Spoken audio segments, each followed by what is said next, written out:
Hello everyone. तो आज हम स्टार्ट करने वाले हैं इन्फिनिटी का कॉन्सेप्ट। तो इन्फिनिटी का कॉन्सेप्ट आज हम सीखेंगे। इन्फिनिटी एक्चुअली हम लोग जो बोलते हैं 1/0 जो होता है वो हम लोग अक्सर बहुत सारे स्टूडेंट बहुत जो भी मतलब अभी 10th में 11th में जा रहे होंगे वो लोग यही जानते हैं कि 1/0 का मतलब होता है इन्फिनिटी। लेकिन ये कॉन्सेप्ट गलत है। 1/0 जो होता है वो इन्फिनिटी के बराबर नहीं होता है। एक्चुअली जो 1/0 होता है मैथमेटिक्स में उसे नॉट डिफाइंड माना गया है। वो अभी तक उसका कुछ भी डेफिनेशन निकाला ही नहीं गया है, तो उसको हम लोग बोलते हैं नॉट डिफाइंड है ये फंक्शन। ठीक है, मतलब ये जो वैल्यू है 1/0 वो नॉट डिफाइंड है। तो जो 1/0 इन्फिनिटी फिर क्या होता है, इन्फिनिटी क्या होता है? तो वो जो लिखते हैं हम लोग वो एक्चुअली जो होता है 1/0 जो होता है वो अप्रोचेस टू जीरो होता है। वो एग्जैक्ट जीरो नहीं होता है, जीरो को वो अप्रोच कर रहा होता है। ठीक है, मतलब बहुत छोटा नंबर होता है। ठीक है तो उसको बोलते हैं हम लोग टेंस टू जीरो। ठीक है, टेंस टू जीरो। और वो जो होता है वो बराबर होता है इन्फिनिटी के। ठीक है, तो इसमें अब हम टेंस टू का कॉन्सेप्ट फिर समझना पड़ेगा इसको समझने के लिए। जैसे कि टेंस टू का मतलब होता है कि उसके करीब पहुंचना, जो भी नंबर है। जैसे मान लीजिए एक्स एक है, एक्स टेंस टू टू। ठीक है, इसका मतलब है अगर हम नंबर लाइन में देखें, नंबर लाइन में ये दो, तो दो के एकदम करीब पहुंचना है। ठीक है, तो दो के करीब हम दो तरीके से पहुंच सकते हैं। एक तो मतलब जो अगर ज्यादा वैल्यू है उसके पास पहुंच सकते हैं एकदम करीब राइट हैंड साइड से। ठीक है, और एक है लेफ्ट हैंड साइड से हम पहुंच सकते हैं, मतलब जो दो से छोटा हो। और उसके बाद जैसे कि अब अगर दो से छोटा मतलब 1.9। ठीक है, इससे भी और करीब अगर पहुंचना है तो 1.99। ठीक है, इससे और करीब पहुंचना है तो 1.99999। आप जितना भी 9 लगा नहीं सकेंगे। ठीक है, और राइट हैंड साइड से पहुंचना है तो आप लिखेंगे 2.01। ठीक है, उससे भी और छोटा अगर और करीब पहुंचना 2.01 और बहुत पास जाना है, मतलब इनफाइनाइट आप लिख सकते हैं। जैसे कि आप राइट हैंड साइड से लिखेंगे 2.0000 इनफाइनाइट 00 लिख सकते हैं। ठीक है, आप इतना जीरो लिखे उसको एक इमोशंस आप समझ सकते हैं कि करोड़ों अरबों जीरो कभी खत्म नहीं होगा, लास्ट में कभी वन। ठीक है, तो ये आप मैक्सिमम लिमिट तक पहुंच सकते हैं दो के करीब। ठीक है, राइट हैंड साइड से। ठीक है, ये इनफाइनाइट जीरो उसके बाद जाके कहीं वन, वो एग्जैक्ट दो नहीं है। ये जो वैल्यू है वो एग्जैक्ट दो नहीं है, दो के जस्ट करीब है। ठीक है, और इसी टाइप से आप लेफ्ट हैंड से लिखेंगे तो 1.99999 ये आप इन्फिनिटी टाइम्स जितने भी 9 लिख नहीं सकेंगे। एक वो ये क्या है, एग्जैक्ट दो के बराबर नहीं है, ये दो के सबसे करीब अगर आप पहुंच पाएंगे तो वो वैल्यू है। ठीक है, तो इसको बोलते हैं लिमिटिंग वैल्यू ऑफ टू, और इस साइड को भी बोलेंगे लिमिटिंग वैल्यू ऑफ टू। ठीक है, तो इसका मतलब ये हुआ दो इसके बीच में, वो एग्जैक्ट दो ना होके लगभग जस्ट दो के करीब है। और जो पॉजिटिव वाला साइड है मतलब राइट डायरेक्शन में वो जस्ट दो से बड़ा है, तो इसलिए इसको बोलते हैं आपका राइट हैंड साइड वाला। ठीक है, तो राइट हैंड लिमिट, ये आपका दो का राइट हैंड लिमिट हो गया। ठीक है, और इस साइड वाला जो हुआ वो लेफ्ट हैंड लिमिट हुआ। ठीक है, टू के लिए। ठीक है, तो इसको एज अ सिंबल दिखाते जो राइट डायरेक्शन में उसको दिखाते हैं टू के ऊपर प्लस है, ये एक सिंबल है। ठीक है, ये दिखाने का तरीका होता है। और जो ऊपर में मतलब जो लेफ्ट साइड में उसको टू माइनस। ठीक है, तो इसका मतलब अगर कोई भी नंबर x टेंस टू, जैसे कि इस एग्जांपल में लेते हैं x टेंस टू 2, इसका मतलब दो हो सकता है, या तो x 2 प्लस के बराबर। ठीक है, या x 2 माइनस के बराबर। ठीक है, इसका मतलब आप ये समझे। और यहाँ पे प्लस क्या इंडिकेट कर रहा है, वो वही जो बहुत इनफाइनेटेसिमली स्मॉल जिसको हम लोग बोलते हैं इनफाइनेटली स्मॉल, तो उसको बोला जाता है h। और वो लगभग 0.0000 इनफाइनाइट टाइम्स जीरो और कहीं जाके वन, ये एग्जैक्ट जीरो के बराबर नहीं है। ठीक है, वो जीरो से जस्ट बड़ा है। ठीक है, ठीक है, और जब ये h हम एग्जैक्ट दो में से अगर h माइनस करेंगे तो वो थोड़ा सा कम नंबर आएगा, मतलब वो 1.9999 इन्फिनिटी टाइम्स आएगा।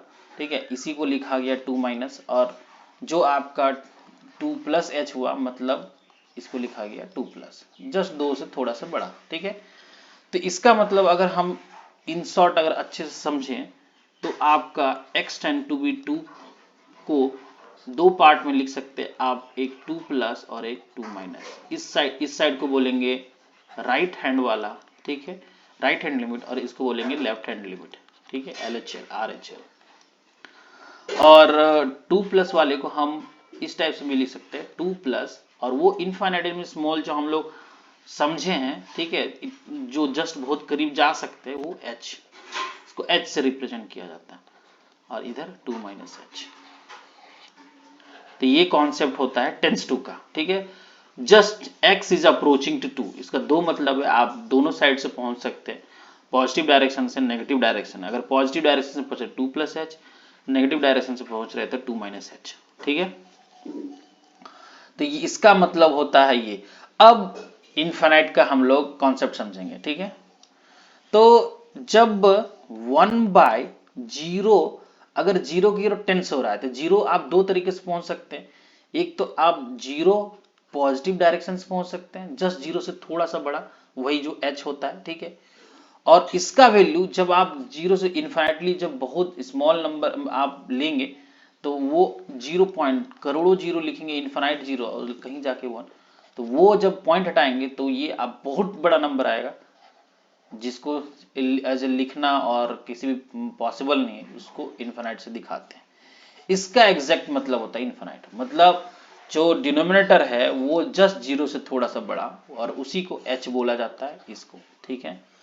और जब हम नेगेटिव डायरेक्शन से अप्रोच करेंगे तो 0 माइनस होगा, ठीक है, और ये हो जाएगा जस्ट, ये माइनस थोड़ा सा 0 से छोटा होगा, 0.000 इन्फिनिटी टाइम्स 1, ठीक है, और ये आएगा आपका माइनस इन्फिनिटी, ठीक है। तो ये आपको समझ में आ गया कि इन्फिनिटी का कॉन्सेप्ट क्या है। एक्चुअली इन्फिनिटी जो है वो मैथ्स में प्रॉपरली डिफाइंड है, ये डिफाइंड चीज है इन्फिनिटी। लेकिन जो 1/0 जो एग्जैक्ट 0 रखे हैं हम डिनोमिनेटर में, तो वो नॉट डिफाइंड है। क्या है? Not defined. इस चीज को जरूर ध्यान दे। तो इस वीडियो में हमने आपको बताया टेंडिंग टू, कि अगर कोई नंबर x टेंड्स टू है तो उसका मतलब क्या होता है, x tend to any number, इसका दो मतलब होता है। अगर मान लीजिए कोई नंबर है, जैसे कि आप a मान लीजिए, तो इसका दो मतलब हो सकता है, आप पॉजिटिव डायरेक्शन से पहुंच सकते हैं और नेगेटिव डायरेक्शन से, मतलब x एग्जैक्टली a नहीं है, उसके आसपास है, ठीक है, उसके जस्ट करीब। तो आप इसमें x इज इक्वल टू लिख सकते हैं, इसका दो मतलब पॉजिटिव डायरेक्शन से लिखेंगे तो x is equal to a plus H, और लेफ्ट हैंड साइड से अप्रोच करेंगे तो x is equal to a minus H, ठीक है। यही दो कॉन्सेप्ट थे, ठीक है। इनफाइनिटली स्मॉल का कॉन्सेप्ट भी आपको समझ में आ गया। अब बहुत सारे ऐसे चीज हो जो एक्चुअली नॉट डिफाइंड है, ठीक है। तो लिमिट का जो आया है, मतलब ओरिजिन, वो नॉट डिफाइंड को सॉल्व करने के लिए ही आया है। एक्चुअली हम लोग जो लिमिट सॉल्व करते हैं तो उसमें बहुत सारे फॉर्म आते हैं, 0/0, ये भी जब दोनों एग्जैक्ट 0 हो जाए तो ये नॉट डिफाइंड होता है, ये एक्चुअली इनडिटरमिनेंट फॉर्म नहीं होता है। इनडिटरमिनेंट फॉर्म तब होगा जब ऊपर वाला 0 की ओर टेंड करे, मतलब 0 की ओर टेंड करे, और नीचे वाला भी 0 की ओर टेंड करे। तो ऊपर वाला 0 आप दो तरीके से पहुंच सकते हैं, नीचे वाला भी दो तरीके से, तब ये इनडिटरमिनेट फॉर्म होता है, ठीक है। लेकिन जो 0/0 एग्जैक्ट अगर हो गया तो वो नॉट डिफाइंड होता है। ये एग्जैक्ट 0 के लिए, दोनों जब एग्जैक्ट 0 और जब टेंडिंग्स टू 0 तो इसको बोलते हैं इनडिटरमिनेट फॉर्म, ठीक है।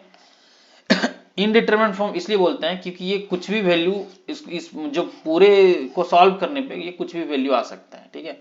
मतलब ये वाला 0 जो टेंड कर रहा है ऊपर वाला, वो किस फंक्शन से आ रहा है वो 0, और नीचे वाला 0 किस फंक्शन से आ रहा है, उस पे वो पूरा वैल्यू का, जो पूरा वैल्यू है उसका लिमिटिंग वैल्यू वो डिपेंड करेगा। तो इसलिए इसको बोलते हैं इनडिटरमिनेंट फॉर्म, ठीक है। एक्चुअली इसलिए इसका इनडिटरमिनेंट फॉर्म हम लोग को डिटरमाइन करने के लिए ही हम लोग इसका लिमिटिंग वैल्यू निकालते हैं, ठीक है, ताकि मतलब हम लोग को एक्चुअल में जो फंक्शन नॉट डिफाइंड ना रहे, ठीक है। जैसे कि अगर हम मान लेते हैं कि आपका कोई फंक्शन है y is equal to 10x, ठीक है। अब आपको बोला कि x बराबर π/2 में क्या वैल्यू आएगा, ठीक है। आप बताइए, x बराबर पाई बाई 2 में y क्या आएगा, तो नॉट डिफाइंड है, एग्जैक्टली पाई बाई 2 में नॉट डिफाइंड है, ठीक है। लेकिन अगर इसी को सॉल्व करने के लिए, नॉट डिफाइंड से बचने के लिए, हम लोग ने टेंस टू और अप्रोच टू का आसपास का वैल्यू निकालने का कॉन्सेप्ट आया, जो कि लिमिट का कॉन्सेप्ट है। टेंस टू का मतलब ये होता है कि लिमिट निकालना, उसके आसपास निकालना। तो इसका मतलब हम लोग यही निकालेंगे, x tends to pi by 2। इसका दो मतलब हो सकता है, एक पाई बाई 2 प्लस और एक पाई बाई 2 माइनस। इसका मतलब क्या होता है, पाई बाई 2 प्लस स्मॉल h, और ये मतलब infinitely small, just pi by 2 से थोड़ा सा बड़ा, और ये पाई बाई 2 माइनस h। इसमें जब वैल्यू हम पुट करेंगे तो देखेंगे कि ये लगभग इन्फिनिटी के बराबर आया, और ये भी इन्फिनिटी के बराबर आया। क्यों? क्योंकि अब ये x जो है एग्जैक्टली पाई बाई 2 ना होके उससे थोड़ा सा बड़ा हो गया, और जैसे ही थोड़ा सा बड़ा हुआ तो मतलब आप समझ सकते हैं अब इन्फिनिटी हो गया, ठीक है। अब कैसे इन्फिनिटी हुआ, 10x को हम लोग लिख सकते हैं sin x by cos x, sine pi by 2 plus h, चलो ठीक है, इसको लिख सकते हैं cos pi by 2 plus h, ठीक है। अब देखिए sine pi by 2 plus h लगभग वो 1 की ओर टेंड कर रहा है ऊपर वाला, और नीचे वाला किसकी ओर टेंड कर रहा है, ये 0 की ओर टेंड कर रहा है, ठीक है। अब ऊपर से हमको मतलब नहीं, वो कोई नंबर है 1 की ओर तो जा रहा है, कोई नंबर तो है, लेकिन 0 वाला किसकी ओर टेंड कर रहा है, मतलब नीचे वाला 0 की ओर। अब 0 की ओर जब भी टेंड करे, इसका मतलब हम लोग अभी सीखे हैं वो जस्ट 0 से थोड़ा सा बड़ा है, मतलब 0 प्लस हो सकता है या 0 माइनस हो सकता है, ठीक है, वो डिपेंड करता है फंक्शन पे, ठीक है। अगर हम सपोज 0 प्लस लेते हैं तो वो प्लस इन्फिनिट आएगा, ठीक है। तो ये कॉन्सेप्ट था, ठीक है। तो इनडिटर्मिनेंट फॉर्म जो होता है वो एक्चुअली टेंस टू के फॉर्म में होता है, ठीक है, और ऊपर वाला नॉट डिफाइंड, ये 0/0। तो अगर ये क्लास आपको ये कॉन्सेप्ट अच्छा लगा हो तो प्लीज शेयर करें, थैंक यू।